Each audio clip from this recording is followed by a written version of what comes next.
Halo anak-anak kelas 9, kembali lagi di program Belajar IPA Fisika bersama Ibu Santi. Pada kesempatan kali ini kita akan belajar mengenai gaya kolom. Nah anak-anak, Ibu Santi sudah menyiapkan sebuah soal dengan variasi yang berbeda dari soal Ibu sebelumnya. Jadi video ini merupakan video yang kedua untuk contoh soal dan pembahasan mengenai gaya kolom. Baik, langsung saja ya Ibu bacakan soalnya. Benda A bermuatan listrik positif 2 Ki dan benda B bermuatan positif 3 Ki, terpisah sejauh 4 cm. Keduanya tolak-menolak dengan gaya 15 Newton.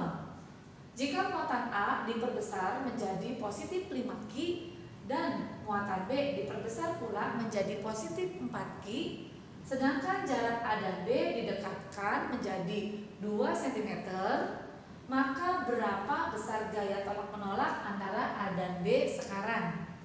Jadi anak-anak, untuk soal seperti ini ya, ceritanya ada dua benda bermuatan listrik, ada kondisi awal, kemudian mengalami perubahan, jadi akan ada kondisi akhir ya. Begitu pula dengan jarak pisahnya, itu pun mengalami perubahan. Jadi nanti ada kondisi awal dan kondisi akhir juga anak-anak. Nah yang ditanyakan kondisi akhir untuk gaya tolak menolaknya setelah muatan dan jarak pisahnya itu mengalami perubahan. Nah, kalian tahu ya ini kenapa yang muncul gaya tolak menolak? Itu karena muatannya kan sejenis anak-anak, sama-sama bermuatan positif gitu ya. Kalau berbeda jenis nanti munculnya gaya tarik menarik. Untuk mengerjakannya sangat mudah sekali anak-anak, ikuti ya penjelasan ibu selanjutnya. Yang pertama, kita tuliskan dulu dari soal kita mendapatkan informasi besaran apa saja ya. Kemudian ada kondisi awal, kemudian ada kondisi akhir.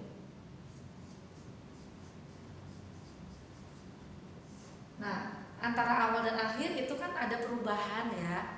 Perubahan itu kita bisa tulis di sini sebagai faktor pengalinya anak-anak. Ada faktor pengali. Kita lihat besaran yang diketahui dari soal adalah muatan A, Ki A, kemudian muatan B, itu Ki B, jarak pisah antara A dan B, itu R, dan ada gaya kolomnya, FC. Kondisi awal, muatan A positif 2 Ki, muatan B positif 3 Ki, jarak pisahnya 4 cm. Gaya yang dihasilkan pada kondisi semula atau awal 15 Newton. Kemudian mengalami perubahan. Yang Ki A itu menjadi positif 5 Ki, muatan B menjadi positif 4 Ki, jaraknya menjadi 2 cm. Pertanyaannya, gaya kolomnya nanti menjadi berapa gitu ya. Inilah misi kita, mencari nilai gaya kolom setelah besaran-besaran yang ada itu mengalami perubahan. Langkah pertama anak-anak, kita harus menentukan faktor pengali ya, atau apa yang menyebabkan perubahan itu terjadi gitu ya. Jadi ini pengalinya kita cari dulu anak-anak untuk masing-masing besarannya, Ki A, Ki B, R, dan F. Bagaimana cara mencari pengali? Yaitu kondisi akhir dibagi kondisi awal. Contoh ya anak-anaknya, untuk yang Ki A, untuk mencari pengalinya itu berarti positif 5 Ki, kan akhir ya, dibagi kondisi awal positif 2 Ki. Nah, Ki sama Ki kan sama ya, ini boleh dicoret positif-positif juga ya, jadi nanti tersisa 5/2. Jadi faktor pengalinya untuk Ki A adalah 5/2. Nah, dikali 5/2 ini ya. Kemudian yang Ki B, langsung aja ya anak-anak ya. Berarti 4/3. Ini pengalinya 4/3. Untuk jarak pisah pengalinya berarti 2/4. 2/4 itu kita bisa sederhanakan, masing-masing dibagi 2 anak-anak ya. Jadi 2/4 itu nilainya bentuk yang paling sederhananya adalah 1/2. Disederhanakan, masing-masing dibagi 2 anak-anak. Jadi ini faktor pengalinya adalah setengah ya, 1/2. Nah untuk gaya kolomnya kan belum ada nih kondisi akhirnya, berapa nilai akhirnya, otomatis nilai pengalinya juga belum ada. Jadi yang pertama kita akan mencari pengali untuk gaya kolomnya dulu. Bagaimana caranya? Gunakan rumus gaya kolom anak-anak. Kita tulis ya rumusnya. Masih ingat kan? Gaya kolom sama dengan Ki A kali Ki B per R kuadrat. Ya, ini bisa jadi Ki1, Ki2, boleh ya. Ini kan menunjukkan ada 2 benda atau ada 2 muatan. Nah, kemudian kita masukkan anak-anak angkanya. Angka yang mana yang dimasukkan? Yang dimasukkan itu adalah ini loh, nilai pengalinya. Karena kita akan mencari pengali untuk gaya kolomnya. Untuk K, konstanta itu kan konstan. Konstan itu berarti nilainya tetap.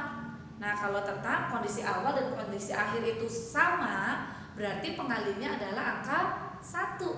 Ya, ingat ya anak-anak, bilangan berapapun kalau dikali 1 hasilnya adalah bilangan itu sendiri. Jadi untuk K di sini nilai pengalinya adalah 1. Kita tulis 1. Ki A nilai pengalinya yang ini ya tadi 5/2. Ki B nilai pengalinya 4/3. Per ini ya, per sesuai dengan rumusnya R kuadrat. R ini ya pengalinya 1/2 kuadrat. Nah, kita hitung anak-anak. Yang atas dulu kita selesaikan ya. 1 dikali 5/2 dikali 4/3 ya. Untuk perkalian pecahan biasa gitu ya, langsung saja ya. Pemilang kali pemilang, penyebut dikali penyebut. Jadi atas kali atas, bawah kali bawah. 5 kali 4 itu 20 per 2 kali 3 itu 6. Kemudian per lagi setengah kuadrat. Nah, masing-masing dipangkat 2 anak-anak. 1 pangkat 2 itu 1. 2 pangkat 2 itu ini ada per dulu ya. 2 pangkat 2 4 ya. Jadi 20/6 per 1/4. Jangan bingung ya. Kalau ada pembagian pecahan biasa, kita bisa ubah ke dalam bentuk perkalian. Tapi jangan lupa nanti penyebutnya dibalik posisinya gitu ya. Jadi kita tulis di sini anak-anak. Untuk yang atas pembilang tetap ya 20/6. Nah ini per ya, bagi kita ubah jadi kali anak-anak. Penyebutnya 1/4. Balik posisinya anak-anak jadi 4/1. Itu kan aturan matematika ya. Tentunya kalian sudah pernah pelajari, mungkin di SD juga pernah ya. Proses pembagian diubah menjadi perkalian. Bisa ya? Lanjut. 20 dikali 4 itu 80. Per 6 dikali 1 6. 80/6 masih bisa disederhanain. Masing-masing dibagi 2 ya. 80 dibagi 2 40. Per 6 dibagi 2 itu 3. Nah 40/3 ini sudah ya, tidak bisa disederhanakan lagi. Inilah faktor pengali untuk gaya kolomnya. Jadi 40/3 itu bukan jawaban akhir anak-anak. Ini untuk mengisi di bagian faktor pengali untuk gaya kolomnya. Jadi kita tulis di sini 40/3 ya. Masih ada satu tahap lagi yang harus kita kerjakan, yaitu untuk mencari nilai gaya kolom akhir. Bagaimana caranya? Tinggal mengalihkan nilai gaya kolom awal dengan ini tadi pengalinya. Ya, jadi di sini kita tuliskan 15 dikali 40/3 gitu ya. 15 bisa ya disederhanakan dengan 3, 15 bagi 3. Ini jadi 1, 15-nya jadi 5. 5 dikali 40. Hasilnya 200 Newton. Nah, ini anak-anak jawabannya. Jadi untuk gaya kolom setelah QA, QB dan R itu mengalami perubahan, gaya kolom yang semula 15 Newton itu ternyata sekarang menjadi 200 Newton. Bagaimana anak-anak penjelasan dari Bu Santi? Mudah dipahami? Ya, semoga kalian semua belajar sesuatu yang baru dari video ini. Ibu berharap video ini dapat berguna dan bermanfaat bagi kalian semua, anak-anak kelas 9 khususnya, ya. Oke, Ibu akhiri video ini. Terima kasih yang sudah menonton dari awal sampai akhir. Jangan lupa kasih jempolnya. Terima kasih ya semuanya. Dah. Tuhan memberkati.